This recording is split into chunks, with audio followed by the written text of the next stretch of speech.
I totally just realized that my microphone was completely muted this entire time.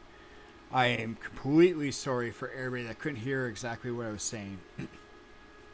So, do I restart this broadcast or do I shut it down? Let me actually, I should have had the chat open this entire time. Where is chat? Tools. No, you're not there.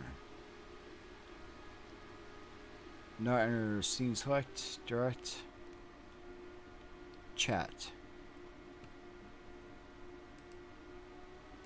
There's live chat, so I can actually see live chat. Just in the small, slim chance somebody's actually watching me while I try to watch this YouTube video. But yeah, it's like I was saying, it's like, you can get those sizing charts once you get a Venture 1 card. You can, you can ship comic books in larger file mailers, no problem. And that's with a sheet of cardboard on the top and a sheet of cardboard on the bottom, so that the comics are more sturdy when you actually ship it. You can ship, video games, no matter what the console is, as long as it's on DVDs and various Blu-rays, as long as it's under 2 centimeters thick. Like if it doesn't fit through this oversized slot right here on those Canada Post things that the outlets you go to, it's not going to ship as lettermail. It has to be shipped as a parcel shipping. Unlike our brothers to the south, we don't have the world's best shipping. We all know that, but that's limitations. So like when you're looking at the actual cost to ship that we're seeing here on the screen here, where did Firefox go? These are the current prices to actually ship as oversized or non-standard lettermail, and that's anything that let me just turn that off.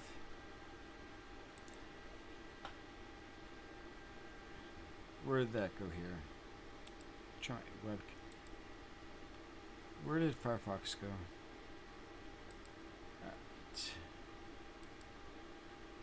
Where did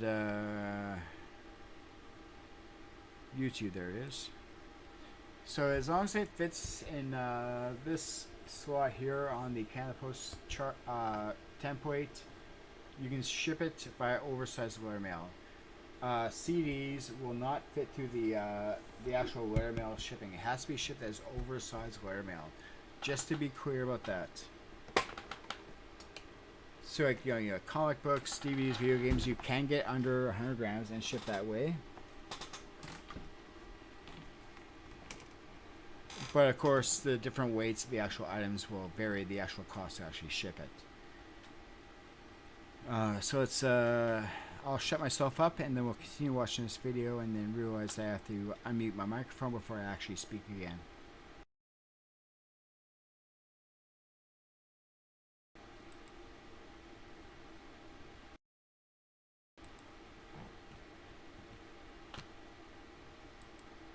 But on the plus side, there is tracking. Okay, lettermail, there's no tracking, so you have no idea when this is actually going to arrive. There's no tracking included with lettermail. But if you were to ship this by a parcel label, you'd be spending $14, but then you get tracking with it, and the shipping time is way faster. So if we were to ship something like this by parcel from Ottawa all the way to BC, they would probably get it within like 5 to 6 days. So it's a lot faster. There is tracking, so the customers or whoever you're sending this to has confidence knowing that there's tracking on it. But you're paying through the nose for it, especially in Canada. You're looking at a shipping difference of $2 all the way up to $15. So it is a massive difference. So anyways, hopefully this video was helpful for you. If you have any questions, just let me know. Thanks. Bye. Okay, so that was the end of his video. What if you could do it smarter and fast? So that was the end of his video. Let me go back to his actual channel here so I can actually show you his channel here. So this is a response to his video here, and it's like, I don't know, it's like, I'm trying to, like, I came up with the idea of releasing a video a day of an item that I've sold on eBay. So I have 2 lined up right now. When I was going through DaVinci Resolve, I'm like, okay, I want something to listen to in the background. I stumbled across his channel. So like, this is just me like watching one of his videos, and attempting to pause it when I thought it was right, when I had something to say, and to give my 2 cents.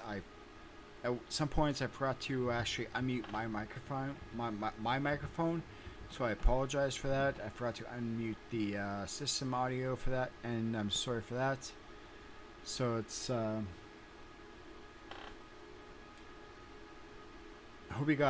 hope my points came across. How you can ship, like stuff like this. Yes, you can ship as lettermail as long as it fits through those sizing charts. It's under certain weights when you weigh it with your shipping scale, and you make sure you're on a level surface. Even if it includes a LTT store mouse pad. Shout out lttstore.com. Okay, I watch the One Show on a regular basis. It's my mouse pad. I love it. To like everything in between, and it's when you're shipping things, you have to think like how you would like to receive an item. Okay, like would you want to receive a okay, this is for a video that I'm trying to make. Let me see if I can make sure it's all in here. I got an order from Whatnot, and I'm currently trying to talk with the initial seller here. But I purchased Need for Speed on the PSP from him. It has I got it for a really good price even after shipping. But when I got it, it literally came into 3 different pieces. The bottom shell came off, the disc came out, and the top part came off. So I was like, I can't resell this. What can we do? So I want to make it up with talk with the seller. But at the same time, it's like stuff like that can happen when you purchase something via lettermail. There's no tracking, there's no insurance. So it's like when you purchase something from a seller with lettermail shipping, and you're Canadian, you should, I'm sorry, but you should bloody well know that there's no tracking, there's no insurance. You're buying that item as pictured on the listing. If it gets damaged during shipping, that should be on you. You do not request the tracked parcel shipping from the seller. So it's like, I'm sorry, but that's just like my 2 cents. I just can't. It really hurts when somebody orders an item from me. Say it was like a $40 copy of a game, and I shipped it as a lettermail. If they claim that they never got their order, that'd be on me as a seller. So it's like you want to think of that as a seller. Are you as a seller willing to take the risk of actually shipping that value of an item on eBay without charging for tracked shipping? Every seller's going to have their own different limit. Might be like $5, might be like $10, might be like $20, maybe $40, might be under $100, or anything over $100. They charge for a certain parcel shipping, but it's like the difference between actually shipping an item by lettermail and parcel shipping isn't that much. A lot of the times, it's always going to be the same from individual resellers. Like the difference between me shipping, say, like this item here, which is a Blu-ray that I put into a, I believe this was Spire. I believe this was Keel and Peele's Season 2 on Blu-ray. The difference between me shipping it this way with lettermail and shipping it this way with track shipping is nothing.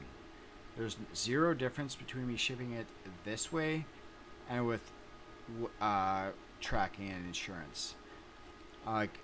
You can see like videos that I've done in a playlist which I just created called what's sold on my eBay page or wherever it is, and you can see like how I pack various items. The difference between me shipping it with lettermail, oversized lettermail, and with tracking are the same way.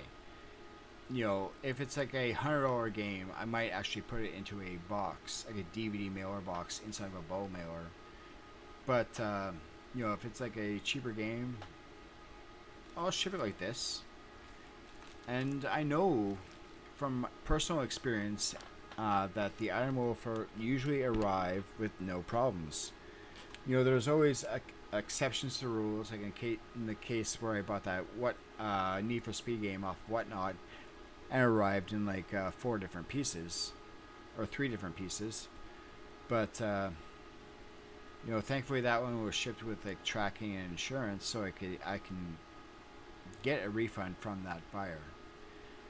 It's like when you get the track shipping, you are essentially paying as like, okay, hey, this item arrived damaged. As a seller, I have a comment saying you got the item arrived damaged. If it was shipped with tracking and insurance, I make a claim with, you know, Canada Post or whoever the case may be, and I get my money back. So it's like, that's the only difference, is that it might take me like a couple days to get the refund back from the shipper, whether it be FedEx, Canada Post, you know, or whoever the case may be. But it's like that's the difference between parcel shipping and oversized lettermail shipping, really. If the item does arrive damaged and you get lettermail shipping, there's not much I can do as a seller, other than to say, yeah, if you ship the item back to us with tracking, we'll offer you a refund. But if you order it with parcel shipping, then it's like we have the insurance on the item, and we can claim that with the courier and be like, hey, you know, we sold this item on eBay, we packed it this way, the buyer is claiming that it arrived damaged. And we can give them the YouTube video or whatever we may have created, saying, here's how I packed this particular order. They're claiming this. I'm going to want a refund for this amount. You guys deal with it, type thing. And then I usually get a refund back from the courier. But it's like, you still have to put in the effort to actually ship the item. You know, it's a lot of my listings on eBay are going to be either photos I literally took in the photo booth that I showed earlier, which only has a bunch of Lego sets I have to list. Like I have to list this on eBay. I'm pretty sure I still have to list this in eBay. I have to list this entire binder of loose audio CDs on eBay. So I have to list this entire thing on eBay. It's full of audio CDs, which I have to test and polish. I need to list all those to eBay. You know, it all takes time. And like, if I've shown YouTube videos where I've literally made 5 cents off the sale of an item. I literally, like, after the cost of shipping, you know, like and that's not even really counting the time that it took to like polish the item, to rip test the item, to creating the video on YouTube or whatever the case may be. It's like, so it's like I'm always pushing myself to do better and better with every time I get more and more feedback on eBay, so I can actually, like, okay, so if I put the loose disc games in between 2 pieces of cardboard, I get a better customer satisfaction versus sending the disc loose inside of a bow mailer. So it's like, you know, like putting these small things in to actually like, you know, like show like you're trying to put an effort into all your packing. You know, putting the discs in between 2 pieces of cardboard and then in a bow mailer, that's good. Shipping in a slim jewel case is not the best idea, or shipping, you know, like inside of the case holder for the actual disc is never really a good idea. Like, I've always personally put the discs into, like, you know, paper sleeves, and then put them in between the manual when I actually ship the item.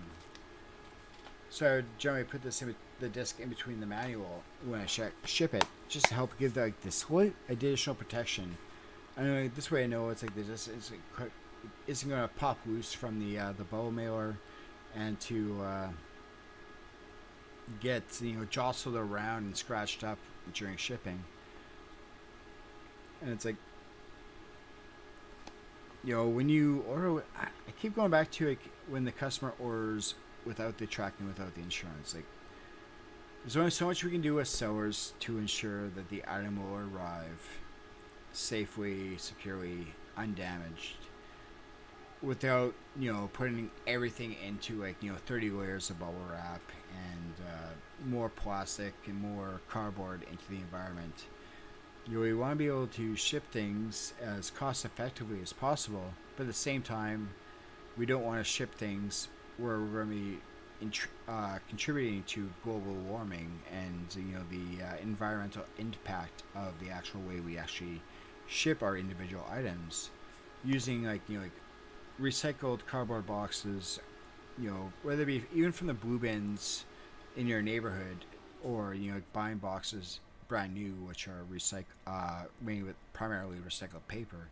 But if I can get a box from like the blue bins, which isn't damaged, which isn't crushed, and use that as something to put on the top and the bottom of a comic book I want to ship out, I'll do that. If it's for the top and the bottom of an audio CD, video game, or movie that I ship out, I'll do that. I'll keep some scrap cardboard around where I can cut it up to cut it to size and better help protect something I'm shipping out. Like, a piece of cardboard isn't going to affect the shipping weight of a loose disc by any means, even if that loose disc is inside of a paper sleeve. So it's like we as sellers have to put in the effort to actually ship things accordingly. Of course, obviously, shipping supplies cost money. Those individual sleeves cost money. The cost of the shipping labels cost money. Size of ball mailers cost money. So it's like we have to account for that too. Sure, I might be able to ship it for $1.94, but I'm gonna have to spend like 30 cents on like shipping labels, and various other shipping supplies for this package too. So it's like we gotta be able to account for that, and still try to make some money from the sale of an item. And it really does hurt when people claim they never got their item and they ordered a way that doesn't have tracking, doesn't have insurance. Because it's like let me see if I can find it here without going to alright, if I went to my, so I was actually like looking to try to like import a video of like like Captain Planet being like Captain Planet every time I said something that was like about reusing shipping materials, because it's like I don't want to, as an individual I don't want to add to the packing materials that get thrown away every year. If I can reuse a box from like the blue bins in my neighborhood, I will reuse those boxes. Even if I have to cut down to size, with the knife I got from Lonnie at Shed Flips, to just using like a sheet of that piece of cardboard to like pack a comic book. It's like there's the small things you can do as a seller to actually be able to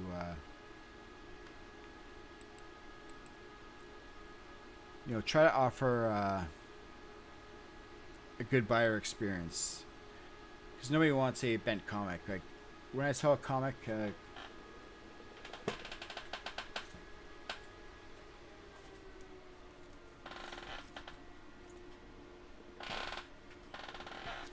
so for this one right here, okay, they're all bagged and boarded. I'll literally put a piece of cardboard on the top, on the bottom, put it into a oversized bow mailer,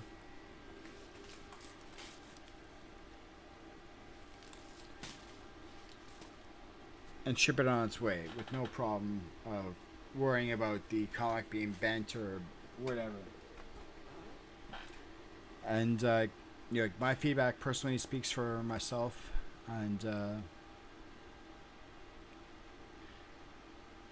you know, like, obviously you can't please everybody, no matter how hard you try to actually ship things.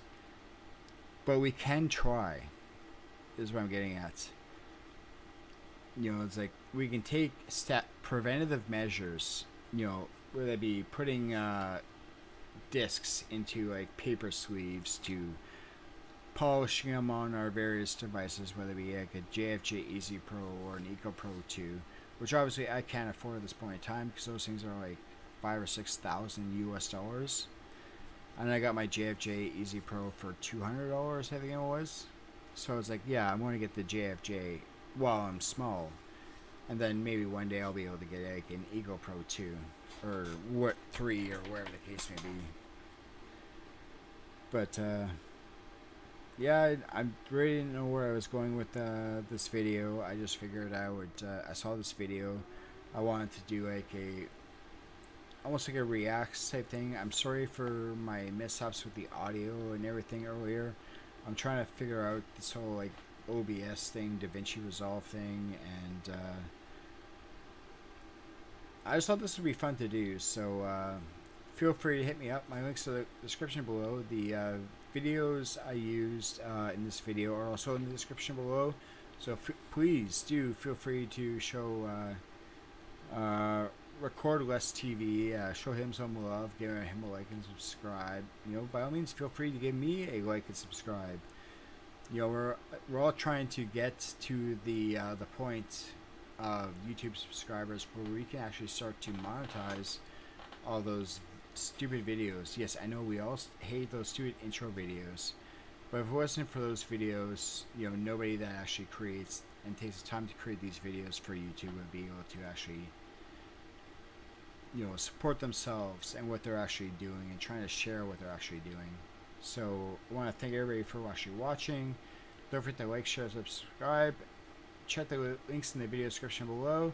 If I have anything that you're interested in, let me know on my Facebook page, or just purchase it right away through my eBay page. I want to thank you all very much for your time and support.